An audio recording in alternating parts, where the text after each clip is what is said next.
When a flag-tailed assassin bug goes into battle against a golden carpenter ant, it's precision versus power.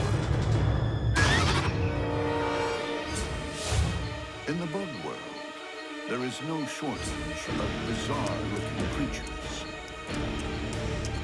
With its large body, tiny head, and elephant-like proboscis, the flag-tailed assassin bug takes the prize for goofy looks.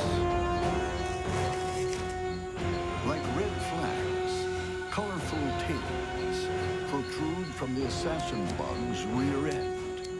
It could be to warn off a predator, attract a mate, we don't know. But what we do know is that the business side of things is on the other end. That extraordinary proboscis is usually tucked up under the head.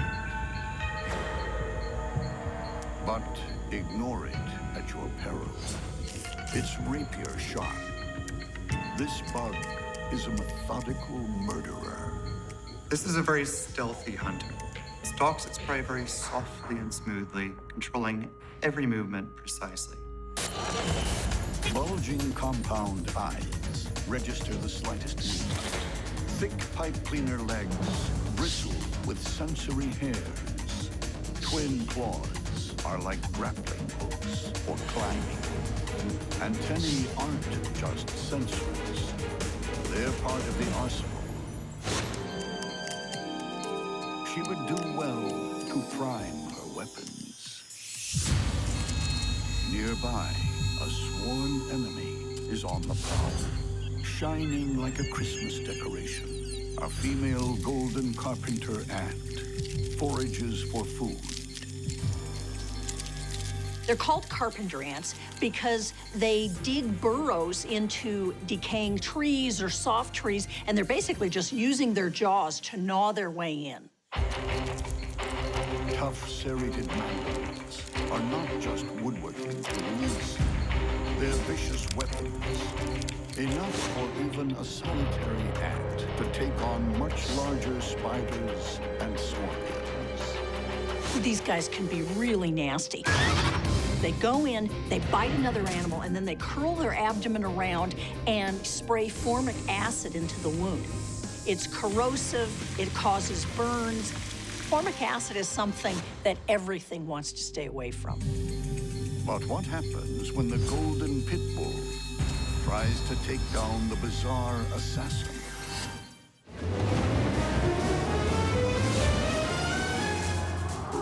Among the rainforest blossoms, a flag-tailed assassin bug is on a stakeout. Close by, a golden carpenter ant is out on the prowl.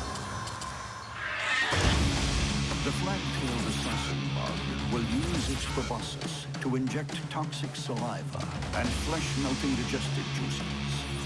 The golden carpenter ant will use its toughened mandibles and burning acid. Who will emerge with their honor and life intact? Unintimidated, the ant moves first.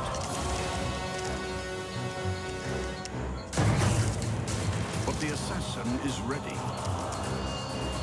This time, the ant uses its speed advantage.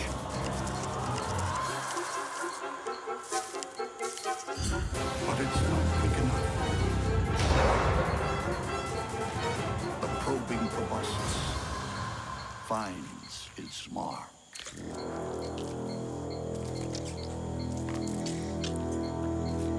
The assassin bug's venom attacks both the nervous and the muscular system, paralyzing the prey in just 3 to 5 seconds after being injected.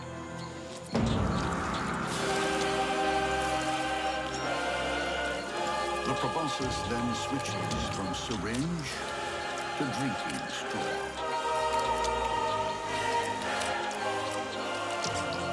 The victim's liquefied innards are sucked up by this all-in-one instrument of death.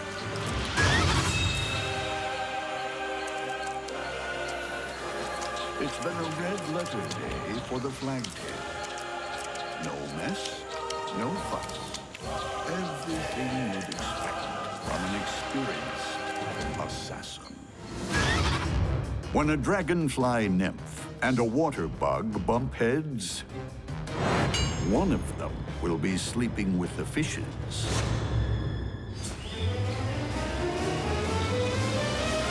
In the endless battle of the bugs, every muddy pond is a theater of war.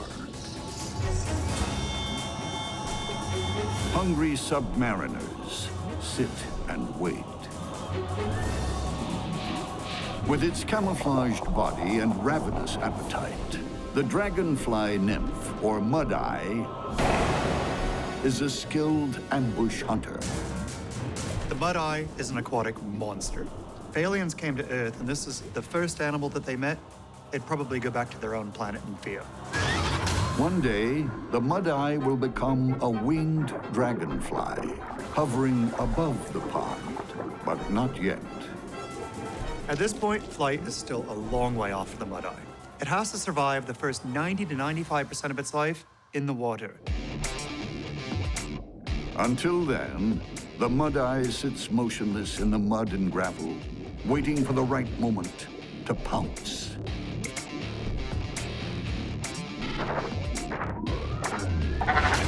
A hapless tadpole is consigned to a watery grave. The speed of the mud-eye strike is so fast, it leaves the prey no time to react. And the jaws doing the snatch and grab are unlike any other. This structure is called the mask because it sits beneath the head and covers the mandibles. The entire contraption is hinged in the middle and has a pair of cups at the end. So when a prey item swims past, it's shot out at extreme speed, locks onto it, pulls it back in, and then it's chewed apart. This dragonfly in waiting is perfectly adapted to the life aquatic. Tiny sensory hairs on its body and legs detect faint vibrations through the water, while breathing is handled by the back end. The mud-eye has internal gills in its rear end, so it breathes by sucking in water past those gills and into its abdomen. Then, once enough oxygen is absorbed, just pushes the water straight back out. This respiration technique is what allows the mud-eye to stay submerged 24/7. But the mud-eye isn't the only predator in this pond. It has a rival. Looking like an aquatic anteater, the water bug hunts by harpoon. They've got a dagger-like proboscis, which they insert into prey, they grab them, they stab them, and they paralyze their prey. Injected toxins shut down the nervous system almost instantly. With the prey paralyzed, the water bug sets about vacuuming up its victim's innards. That wire-like probe is actually the proboscis, and what it's doing is it's going into the body and cutting up holes between different cells and breaking them up. Then it's got these digestive enzymes coming out and liquefying it, and then through a second tube, it's sucking up the fluid. Don't be fooled by its ungainly appearance. This bug is a surprisingly fast swimmer. Broad brush-like hairs on the legs, like oars, propel the water bug through the water. Vicious forelegs end in a single curved claw, sharp as a fishhook and used for the same purpose.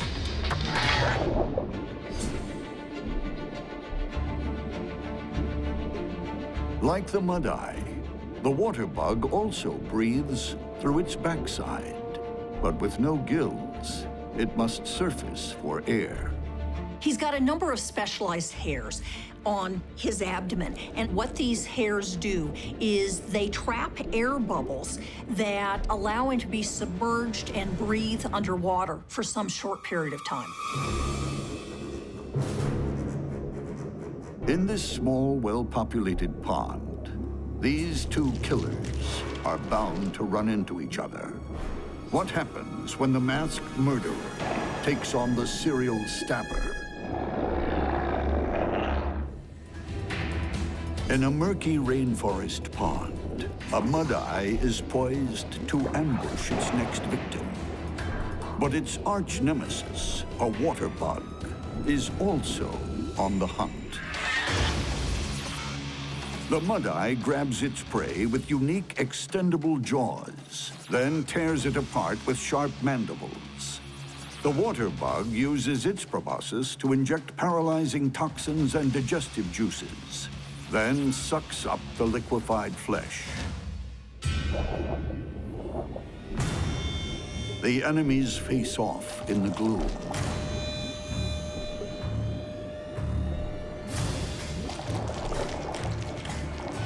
The mud-eye moves first, attacks, and narrowly avoids the water bug's harpoon. But with a lightning-fast lunge, the water bug strikes. The mud-eye is locked in the grip of those powerful raptorial legs.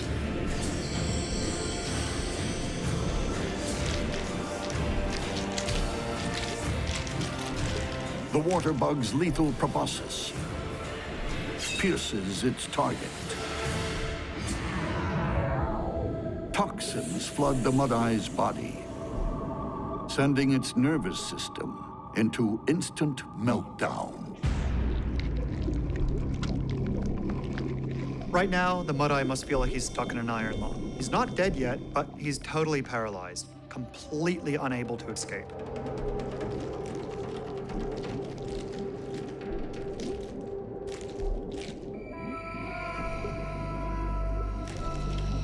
The water bug settles down to an all-you-can-eat buffet.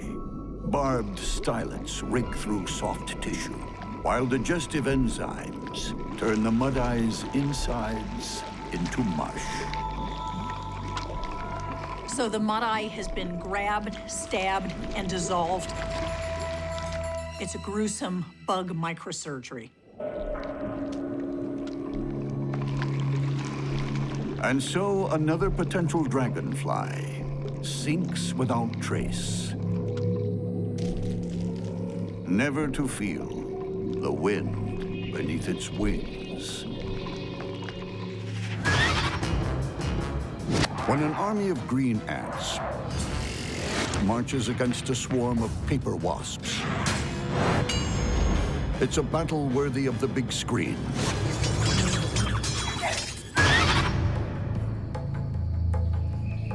Above the ground, a high-rise militia goes through its maneuvers. Its headquarters is a leafy bunker, home not to generals, but to green ant larvae,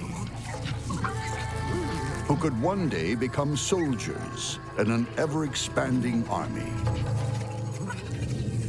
Green ant colonies are generally spread around a dozen trees that might contain up to 150 nests, with 100,000 to 500,000 ants total, all of which will risk life and limb to protect the colony. Every one of these workers comes equipped with weapons of war, serrated mandibles that cut and crush. As in all ant societies, male drones stay at home, leaving this army of sterile females to forage for food. But at the first sign of war, chemicals called pheromones are sent out. Foragers become green grunts, and more move into the kill zone. Even a huge and highly venomous scorpion is no match for a company of angry green ants. For green ants, defense is all about strength in numbers. They will just keep sending more and more troops out until whatever they're battling with is either gone or they kill it and carry it away for dinner. Green ants also deploy chemical weaponry. Formic acid that burns organic tissue. sprays from their abdomens. If that weren't bad enough, they swarm over a victim, literally biting it to death. A grasshopper many times bigger than one ant is no match for a seething mass of foot soldiers. When the workers are called to arms, you're no longer dealing with a bunch of cute and fascinating little green ants. Rather, they become like this unstoppable organic plasma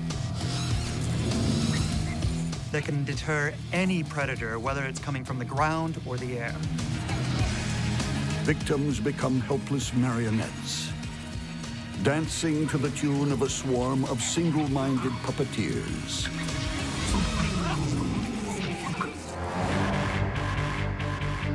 Below this treetop bunker, with its elite soldiers, another force has moved in. A colony of paper wasps.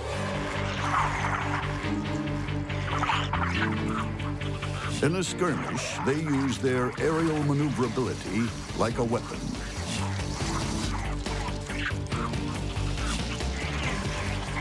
Paper wasps don't fly fast, but they hover with intent, like attack helicopters, waiting to strike and feed. Paper wasps are really important because they kill so many pest species of caterpillars. The adults are active for anywhere from 2 weeks to maybe 3 weeks. They spend all of their time going out and foraging to kill the caterpillars. Like the ants, most of the wasp foraging force are sterile females, with heavy artillery at the front and some big guns at the rear. Unlike bees that can only sting once, these wasps can sting repeatedly. But paper wasps don't rely just on firepower. They have tactical coordination down to a fine art. Wasps are actually really smart. They're capable of complex learning. They've got excellent vision.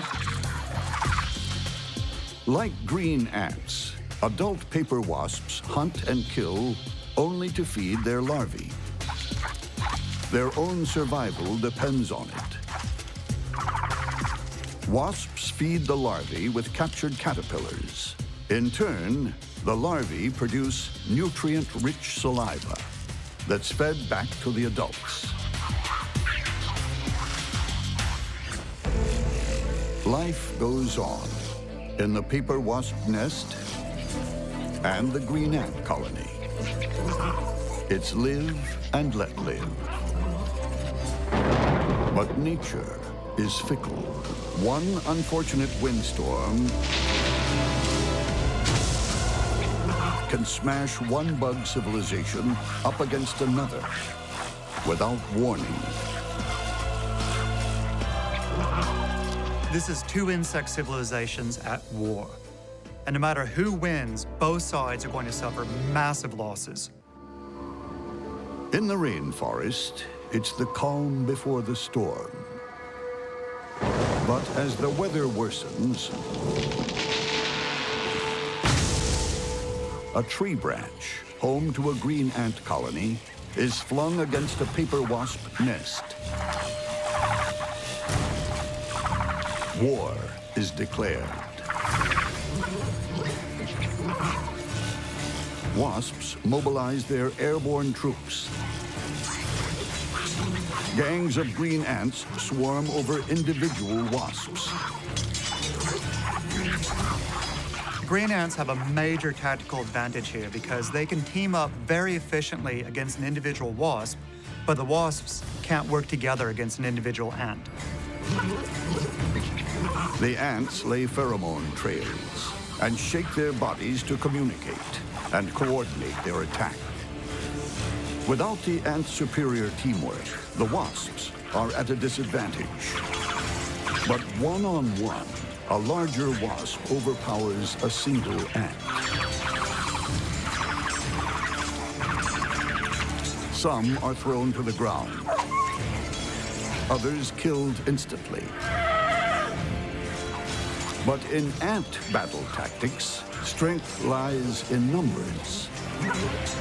Individual wasps are pinned down, sprayed with formic acid, and bitten ferociously. Alone, they have no answer to a combined attack. The wasps are so much larger than the ants, and they're not cooperating the same way. They're all actively defending the area, but the ants are able to gang up and pull on different legs. So an individual wasp may have multiple ants attacking it.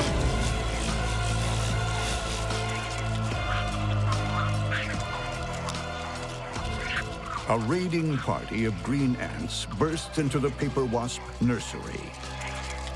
Here, wasp guards defend their larvae by biting and stinging. The wasp's sting is great against bigger animals, but it's pretty hard for a wasp to effectively sting one ant. And even though wasps are able to sting repeatedly, it's really hard for them to sting one ant, sting another ant, sting another ant.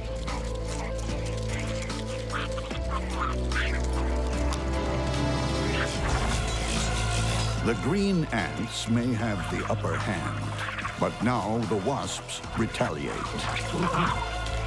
Mounting a concerted airborne attack, they breach the ants' headquarters and begin carrying off the ant brood.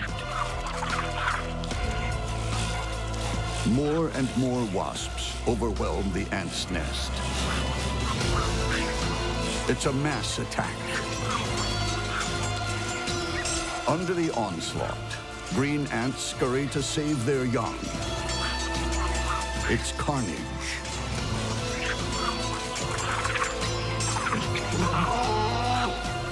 The battlefield is littered with the wounded, the dying, and the dead.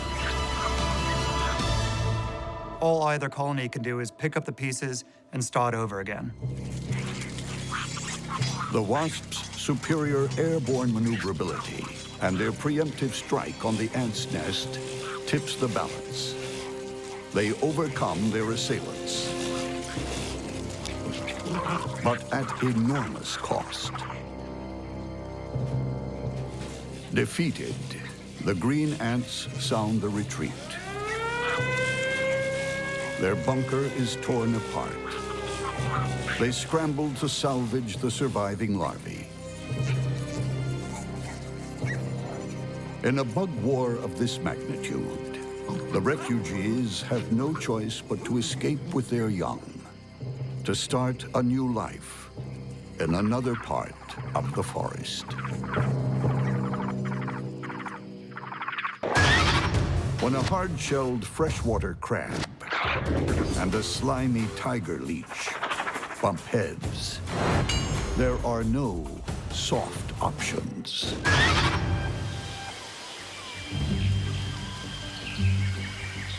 Both creatures live and feed in the same pond. But that's where similarities end.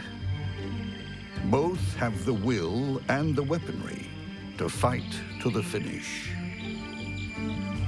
This pond is simply amazing. It's packed full of life. It has the crabs, it has leeches, it has small freshwater shrimp. It's got fishes, it's got all sorts of insects living in it. It's an entire active ecosystem.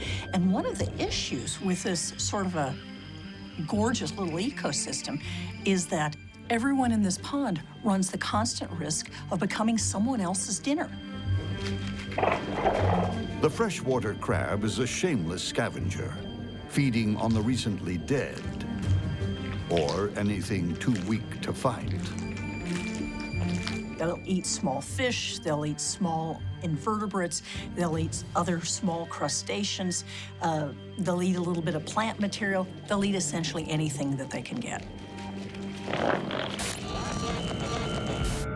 Like a knight in shell-hard armor, the freshwater crab's body and legs are safe from all but the most extreme assault.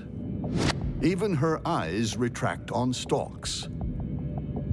folding in like car side mirrors for safety. And serious trauma, like losing a leg, doesn't mean game over. Look at this crab. It's missing a leg, it's missing a foot, but it's an arthropod. And because it's an arthropod, it's able to regenerate the leg next time it sheds its exoskeleton. Food is always fair game, even when someone else is chewing on it. But the freshwater crab's major weapon is its claws. And it's with these claws that they're able to do everything. They can grab prey or potential predators. They can tear things apart. They can move rocks around. They can dig burrows. They do courtship, waving their claws to the females. They can do whatever they want to do.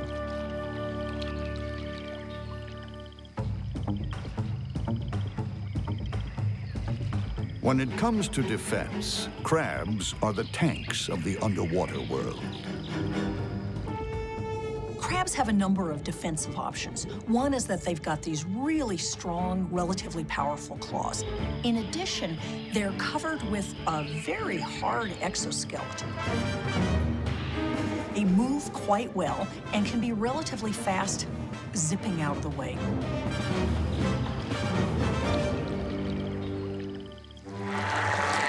Sharing the freshwater pond is a devastating opponent.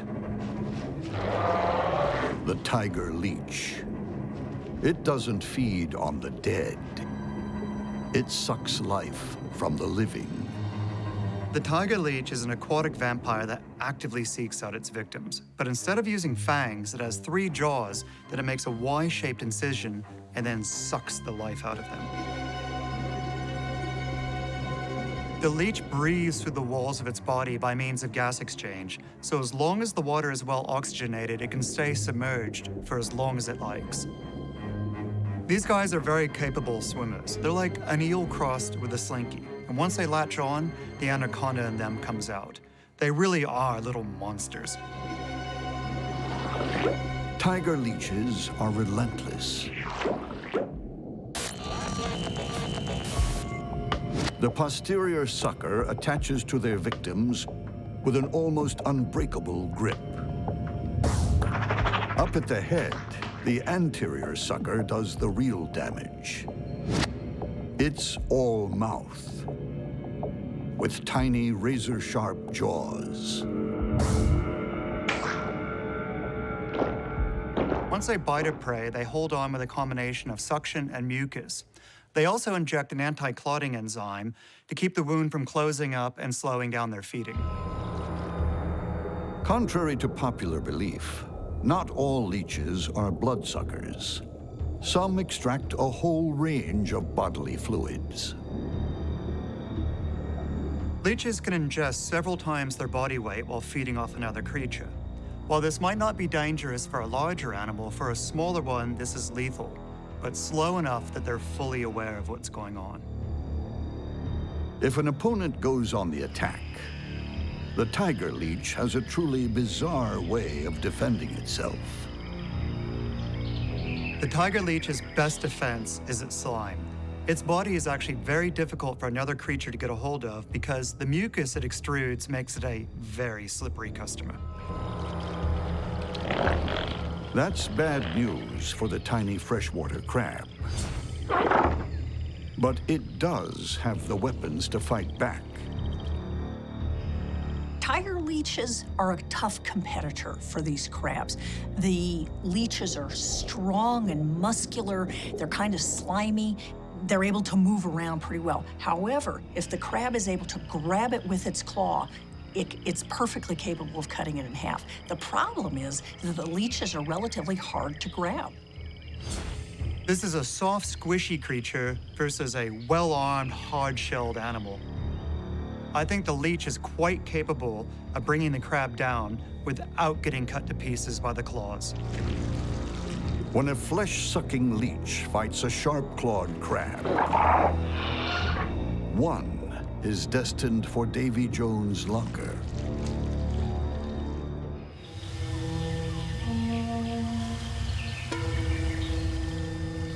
Two pond dwellers are about to engage in a fight to the death.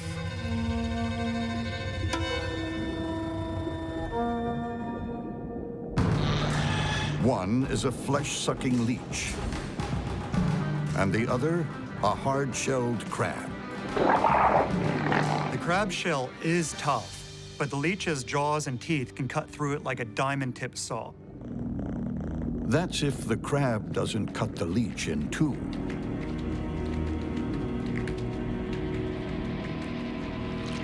It's feeding time in the pond, and any creature is fair game.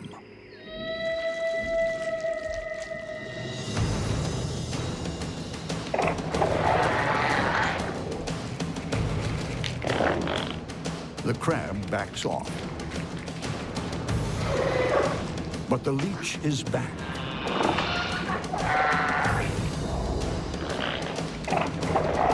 It searches for the crab's Achilles heel.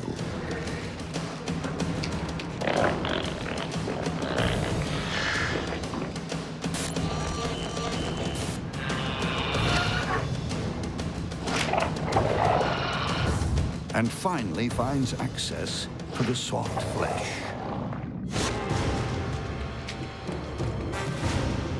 The jaw is clearly visible. The leech starts to suck the crab dry from the inside. This is bad news. The crab is able to defend itself really well in the front of its body, but behind, it can't get its pinchers. It can't get its legs behind it. And if that's bad news, there's worse to come. Leeches have chemosensory organs, and they've detected a crab in trouble. The scent of the crab's blood in the water is like a homing beacon for the pond's other leeches.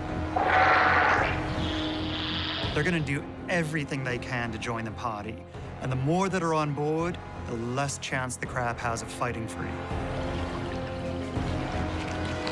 Another tiger leech joins the feeding frenzy. It latches on. The crab grabs with its claws, but the leech is covered with slimy mucus and slips out of the crab's grasp. The claws have dispensed with one leech, but now they're gummed with slime.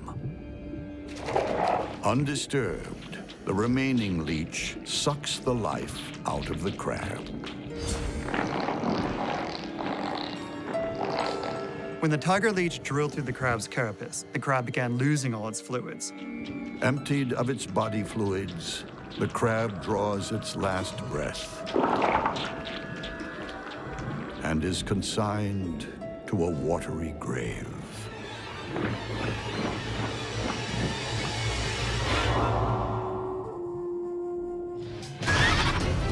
What happens when a water strider takes a swim with a water spider? It's time to run, but there's nowhere to hide. Some call him the Jesus bug, because he too can walk on water, although he prefers to jump at lightning speed. If something tries to catch him, his best defense is to just skate across the water, but he can also use the water like a trampoline and jump up in the air. They can travel 100 body lengths in a single second. It's like a 6-foot-tall human taking off at 400 miles per hour. More incredible still, the water strider never gets wet. Along each leg, thousands of tiny hairs trap air bubbles, and this makes a waterproof coat. Also helping to keep the water walker dry is surface tension on a pond. Its long legs spread its weight without breaking the surface. They distribute their very light weight in such a way that they don't break the surface tension of the water. This allows them to use the water as basically a big piece of bendy rubber. Buoyed by this skin of water, the strider wields a lethal weapon. It's a giant proboscis that spears and kills its prey. It also doubles as a drinking straw for insect innards. Like a hypodermic needle on legs. His bite is mean. A small creature that can't handle the water soon becomes Bug Slurpee. Water striders feed on the water surface. They're basically an undertaker who make the sick and dying die. The water strider turns any pond into a battleground, but it doesn't have the field to itself. The water spider is just as comfortable on a pond as it is on land. Water spiders are able to travel across water much more effectively than most other spiders or many other invertebrates. If they were a car, they're moving on the order of 300 miles an hour. I mean, they're just incredibly fast spiders. Though this female is bigger than the strider, she still doesn't sink or get wet. She also relies on tiny hairs to make an air suit. Even more astonishing, she has tiny claws at the tip of each leg, giving her incredible grip on the water surface. If they really want to take off and run after something or run away, they're able to literally gallop on the water. They raise their legs up and are literally running across the water in a gallop.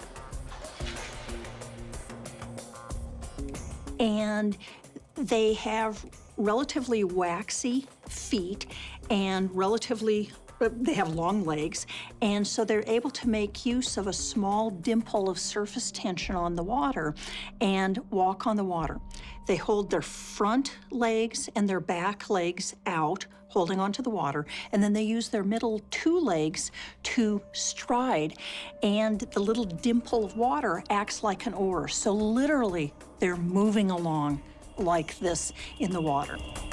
And when a potential meal, like this fly, hits the water, it telegraphs ripples straight to the spider's sensors. By putting their feet at the water's edge, they're responding very closely to vibrations coming from the water. They're exquisitely sensitive to those vibrations. There are worse ways to go than drowning.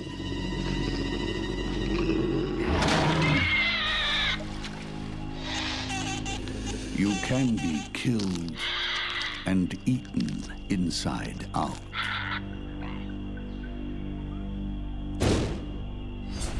In a face-off between these two floating attack machines, it all comes down to who moves first. The spider is strong and fast, but the strider is even faster. The lineup is against water striders, which are fast, zippy on the water's edge. Water striders cannot compete with water spiders on strength. They need to be able to detect the danger and get away. It'll be a case of the quick or the dead.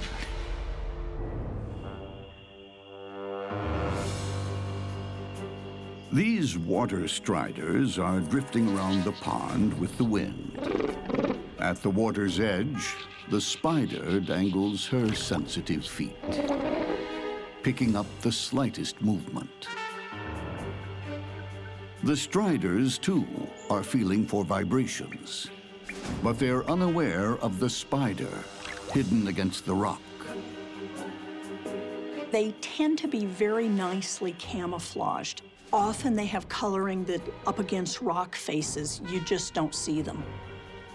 Unaware, two striders have drifted into easy range.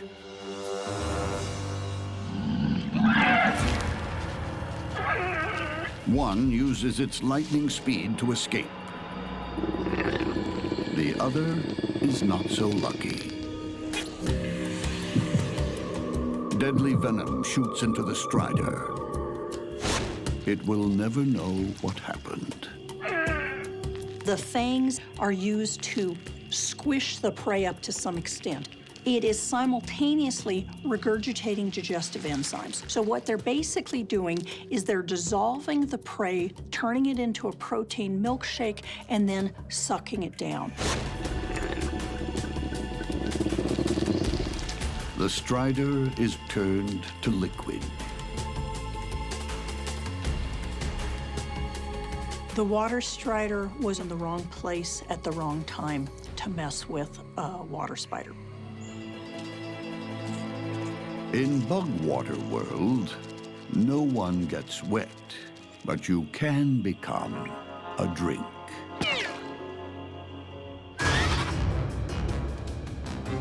When a domino beetle goes head-to-head with a crimson-legged assassin bug, it's caustic chemicals versus a surgical spear. So often in a tropical paradise, where there's beauty, there's danger. Predators stalk these petals. With a glossy black carapace and white spots, it's not hard to guess how the domino beetle got its name. This mean fighter comes from a family of belligerent beetles. They are good predators, and they'll do what it takes to get food, whether it's stealing food, pillaging food, or killing food. The domino is the hyena of the bug world. An unfussy carnivorous scavenger, happy to chow down on any creature, living or dead. Its prey are mashed by mandibles that are more powerful than they seem. Although his mandibles are relatively small, they're general purpose, and they pack a much stronger punch than they look like they do. Should an attacker persist, then it's all-out chemical warfare. When threatened, the domino sprays a noxious secretion. It's a combination of formic acid, which burns, and hydrocarbons that are really stinky, so he just smells really bad. The domino beetle is also fast and fidgety, unable to stand still. But that sometimes lands him in trouble when he finds himself near a potential foe. The crimson-legged assassin bug is a mortal enemy. With its chunky red legs, ungainly body, and elephantine proboscis, this bug is, let's face it, no oil painting. There are some researchers at Arizona State University hold an annual event called the Ugly Bug Contest. One year, it was won by an assassin bug. This mean guy likes to win ugly too. Massive forelegs, like baseball bats, club prey into submission. And that huge proboscis injects toxic saliva that kills almost instantly. And at all times, those bulbous compound eyes are on the lookout. Though the domino beetle doesn't know it, it's wandered into danger. What happens when the hyena clashes with the hitman? Even though the assassin bug is the only dedicated predator in this chance meeting, the domino beetle still knows how to fight, and his mandibles are quite hardcore, so anything could happen. Amid the rainforest flowers, a battle is about to begin. A carnivorous domino beetle, scavenging for food, wanders into danger. A ravenous crimson-legged assassin bug on the hunt has an appetite for fresh beetle. The Domino beetle has crushing mandibles, tough armor, and a noxious chemical spray. The assassin bug has club-like legs and a harpoon proboscis that injects lethal toxins. Which combatant will survive?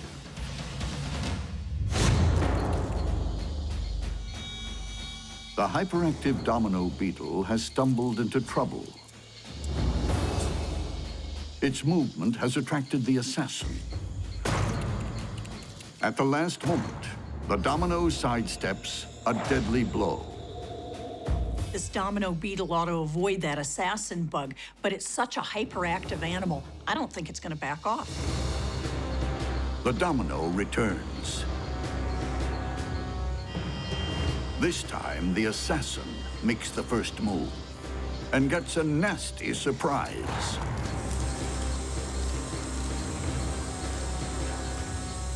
A burning, stinking chemical cloud sends it reeling. That's like being sprayed right in the face with a can of mace. It's gotta hurt.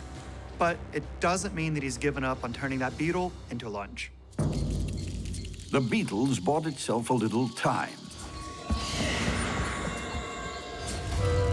But the effects of the noxious spray soon wear off. The assassin bug launches a ferocious attack. This time, there'll be no chemical counterstrike. In the blink of an eye, the Domino falls. Once this beetle has been injected with the highly toxic saliva of the assassin bug, it doesn't have a chance to respond. It's all over for this beetle. It hasn't been the easiest hit, but at last the victor can relax. The assassin's work is done, and the hyperactive Domino has made its last move.